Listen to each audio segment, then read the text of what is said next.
He hadn't spoken to another soul in 9 years, not since the fire took his wife, not since he buried his son beneath the old cottonwood. Every morning Eli Camden spoke only to his mule, his fence posts, and the wind. But that rainy night as thunder cracked over Bitter Hollow, 10 women so shivering and hunted came knocking on his cabin door. And the men chasing them, they were already close enough to see the smoke rising from Eli's chimney. The storm had rolled in hard over the Kansas flats.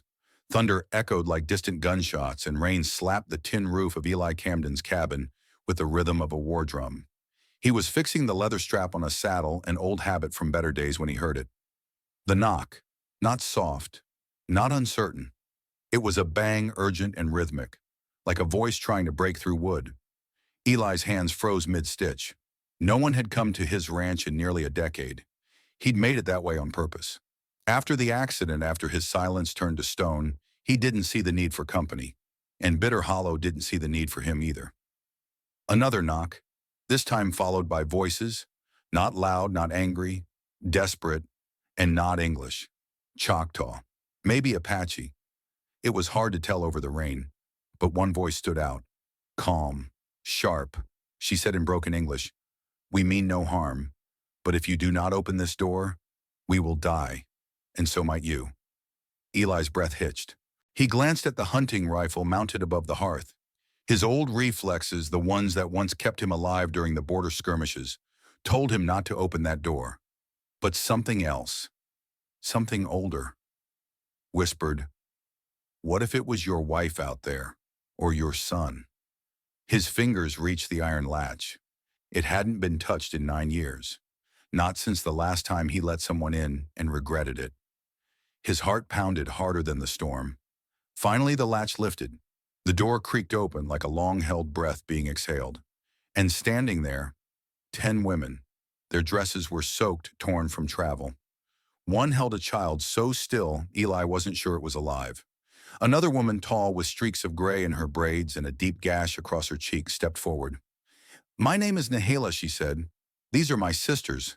We've been running 3 days, and the men who hurt us are just behind the trees." Eli didn't speak, but he stepped aside. That was all they needed. One by one they entered, 10 shadows dripping water and blood onto his pinewood floor, 10 ghosts seeking a place that still had warmth left. Nahala was the last to step in. She paused, looked into his eyes, and said quietly, "If we're wrong about you, we won't see the sun. If we're right, maybe you won't have to die alone." Eli closed the door, and the world outside howled in protest. What would you do if 10 strangers asked for your kindness, and bringing them in might cost your life? Eli Camden just made that choice. But the real danger isn't behind the door. It's what they'll do when it opens again. The door shut behind them with a heavy sound, the kind that marked a boundary not just between inside and out, but between solitude and something new. Eli Camden stood still, staring at the wooden floor where puddles had begun to form beneath their torn moccasins and soaked skirts. His cabin, once cold and silent, now smelled of damp earth, blood, and something else, survival. The child made a soft sound. Alive. A younger woman, maybe 16, held him close. Her eyes darted across the room looking for threat. She reminded Eli of his own daughter if she'd lived past her 5th spring. Nahala, the tall woman with silver in her hair, moved with quiet command. She ushered the youngest women toward the hearth, then turned to Eli. "We will not stay long, just the night, enough to dry and warm the child." Her English was slow but clear. Eli nodded, but his voice was still caught somewhere deep behind his ribs. He hadn't used it much these past years. Grief had taken it the way fire takes breath from a barn. He moved to stoke the fire, more from habit than hospitality.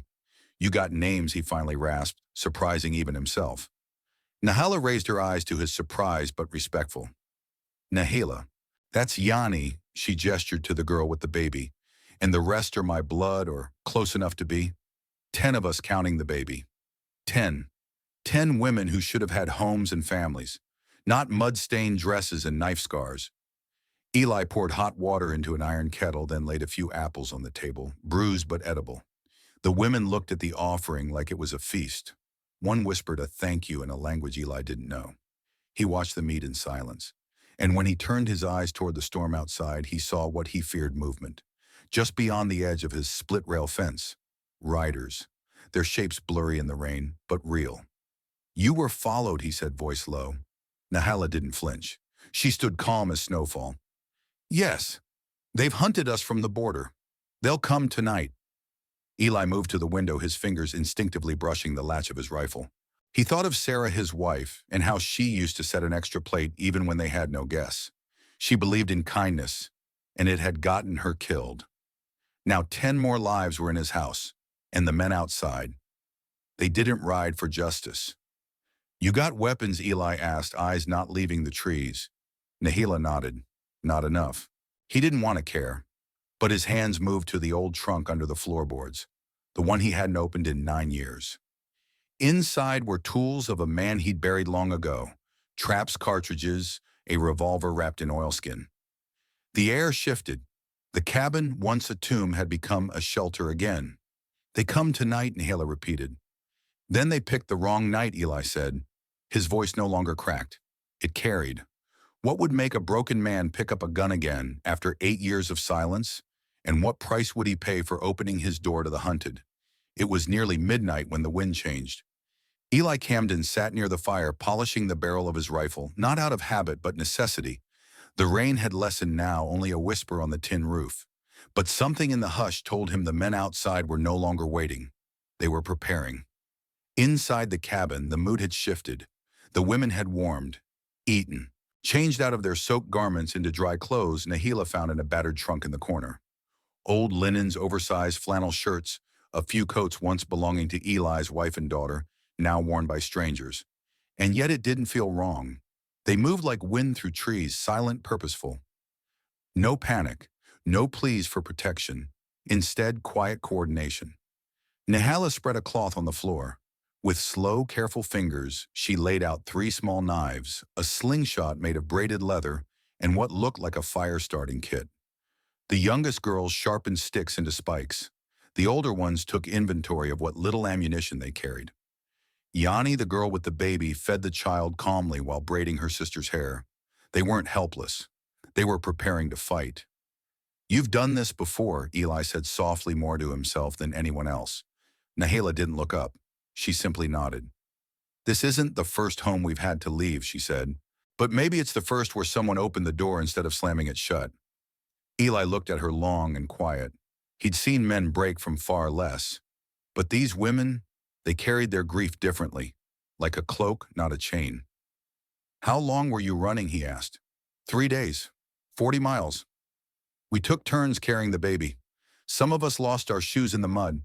We haven't slept more than an hour, and you're still standing." Nahala glanced toward the window. "Standing won't be enough tonight." There was no fear in her tone, only calculation. Eli swallowed hard. He thought of Sarah again, how she used to braid her daughter's hair the same way Yanni did. He remembered how his wife had once said, "Women survive things men can't even name." He'd never understood that until now. 10 women, all hunted, all hurt, but none broken. Eli stood up and walked to the trap door beneath the stove. It creaked as he opened it, revealing the root cellar below. "It's dry. There's food. Room for maybe 6 if you huddle close." Nahila shook her head. "We won't hide while others die on our behalf. That's not our way." Eli studied her face, and in it he saw something that knocked the breath from his chest. Not pride, honor. "Then we fight together," he said, "and we don't lose this ground." Nahila finally looked at him, really looked. Her voice was quiet but strong. "Then tonight we are not strangers anymore. What do you see when you look at someone the world calls weak until you see them prepare for war with a baby in their arms?" The first shot didn't come from the trees. It came from memory, a sound Eli hadn't heard since his last day as a soldier, one that always seemed to echo deeper in the bones than the ears. A sharp crack followed by a woman's gasp from the back of the room. Nahila stepped closer to the window and whispered, "They've started to circle the house." Eli didn't respond right away. His hands were wrapping twine around the last of the clay pots. Each pot had been filled with glass shards and pebbles, sealed with beeswax and ready to explode on impact. Not elegant, but effective. Around them, the cabin had transformed into a fortress. Chairs overturned, flour scattered on the floor to track footprints. Oil lamp wicks half cut to flicker and distract. These weren't women waiting for rescue. They were making sure no one had to rescue them. Nahila passed by Eli with a satchel of homemade caltrops. Their fingers brushed. Just that a simple brush of skin, but it held weight. In that tiny moment, Eli saw something he hadn't felt in years: trust. Not adoration, not need, but a trust born not from desperation, but from recognition. "You're not what I expected," he said quietly. Nahila turned. "Neither are you." He glanced at her hands, calloused, steady, not shaking like his had that first night in the trenches. She noticed his stare, and without apology said, "We learned to stitch wounds before we could stitch clothes. Life taught us that." They both knew it wasn't a metaphor. From the other side of the room, a girl named Aura lit a candle and placed it near the window. It was a decoy, but it also gave the smallest warmth to the space, like someone saying, "We're still here." "Do you think we'll survive, Nahila?" asked, voice low. Eli didn't answer at first. Instead, he knelt beside the child, sleeping in a nest of blankets and kindling. The baby's breath was slow, steady, so innocent, so unaware of the knives being sharpened around her. "I think if we do," he finally said, "it'll be because we chose not to face it alone." Nahila knelt beside him. They sat there, two people not meant to meet, one hiding from his grief, the other hunted by the world. Neither had said the word love, and yet something warm moved in that silence, something that didn't need to be named. Eli reached for the edge of the blanket and tucked it tighter around the baby. Nahila smiled, not the kind with teeth, but the kind that said thank you without words. And outside, the wind finally stopped. They both knew that wasn't good. It meant the soldiers were listening now, watching and coming. Sometimes love doesn't come with a kiss or a promise. It comes with someone saying, "You don't have to do this alone." The storm had passed, but what came after was always more dangerous. In the eerie stillness that followed the thunder, Eli Camden sat near the hearth with his rifle across his knees. The fire hissed from wet wood. Beside him, Nahila stitched a torn shoulder seam hands, moving with calm she didn't feel. The others, 9 women and 1 child, moved quietly through the house like ghosts learning the shape of walls not meant for them. Eli hadn't spoken in a while, not since they'd heard the last echo of hooves disappearing over the ridge. "They're regrouping," he finally said, his voice low. "They're not gone, just waiting." Nahila nodded. Her fingers paused for the first time all morning. "You've done this before?" "Too many times," Eli said, "but never for the right reasons." Silence stretched between them. It wasn't awkward. It was the kind of silence that settles between people who've seen too much, lost too much, and still showed up anyway. Finally, Eli said almost too softly, "I was part of a raid once, a village not far from here. The men said it was a hostile camp. Women, children, they didn't spare anyone. I told myself I was just following orders." He didn't need to finish the thought. Nahila looked at him, not with anger, not with pity, but something harder: understanding. "We buried 9 that day," she said. "None of them soldiers. One of them was my older sister. She had just given birth." Eli looked away. "Shame isn't loud, it eats you slowly. That's why you didn't flinch when you walked into this place," he said. "You recognize the type of man who opens the door too late." Nahila touched the scar on her collarbone. "I recognize the type of man who wants to change." Her words didn't let him off the hook, but they reached something deeper, something still alive in him. A shout outside shattered the moment. One of the younger girls, Maka, rushed in from the barn, breathless. "They've split into 3 groups. They're coming from the ridge, the creek, and the pine trail. They're trying to flank us." Eli stood calm, returning like muscle memory. "Then we make sure they never meet in the middle." "There's more," Maka said, swallowing hard. "They have a scout. A woman, Apache, looks like us. She's telling them where to go." Nahila's face went pale. "So Hannah," she whispered. "She's alive." Eli looked at her. "You know her. She was my cousin, captured a year ago. We thought she was dead, and now she's the one bringing them to your door." Nahila didn't cry, but something inside her cracked. Eli heard it, the soft breaking of hope. What hurts more than betrayal from a stranger? Betrayal from someone who once braided your hair and called you sister. Evening settled like a bruise across the sky. From the second-story window of the ranch house, Eli watched the movement in the trees beyond the ridge. Lanterns, rifles, silhouettes. The army was getting bolder, but it wasn't the soldiers he feared most now. It was the scout they brought with them, Sohana, cousin to Nahela, a name once said with laughter under cottonwood trees, now whispered like a wound. If she's guiding them, Eli muttered, she knows every blind spot this house has. Nahela stood at the doorway, arms folded tightly, her face unreadable. Behind her, the others prepared in silence. Binding wounds. Sharpening what little steel they had. They weren't ready. Not for this. She was always the clever one, Nahela said, her voice hollow. The one who knew how to track deer by their breath. People change, Eli offered. Or they break, she replied. The wind shifted, and with it came the low whistle, a signal. Eli stepped toward the staircase. They'll hit the creek side first, then fan out toward the rear. If they force us into the root cellar, no, Nahela said firmly. We face them outside. Eli stopped. If we go out there, we won't come back in. Nahela nodded. Maybe that's the point. He looked at her closely now, not as someone offering strategy, but as someone already writing the end of her story. You're not planning to survive this, he said quietly. If I have to kill Sohana, I won't survive it anyway. A flicker of pain crossed Eli's face. Then let me do it. No, this is my blood to end. They stared at each other. In that space between fear and duty, a different truth stirred. Not love, not yet, but recognition. Two people who had nothing left to lose except one another. Outside, the women assembled, all 10 now accounted for. Even little Maka with a blade too big for her hand, but resolve bigger than the moon. We move before they do, Nahela said. We make the first noise. We make them react. Eli loaded his rifle. The old rage returned, but not the kind that burned recklessly. This was clarity, controlled, steady. Then from the pine line, a figure stepped forward. Unarmed, draped in the tattered remains of a white army coat. Sohana. She didn't raise a weapon. She didn't speak. She simply looked at Nahela and opened her palms, bloodied empty.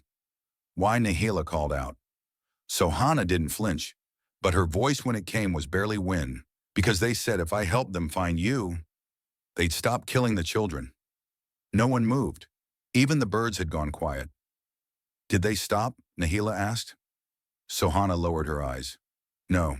What do you do when the one who betrayed you is also the one begging to be forgiven, when vengeance and mercy wear the same face?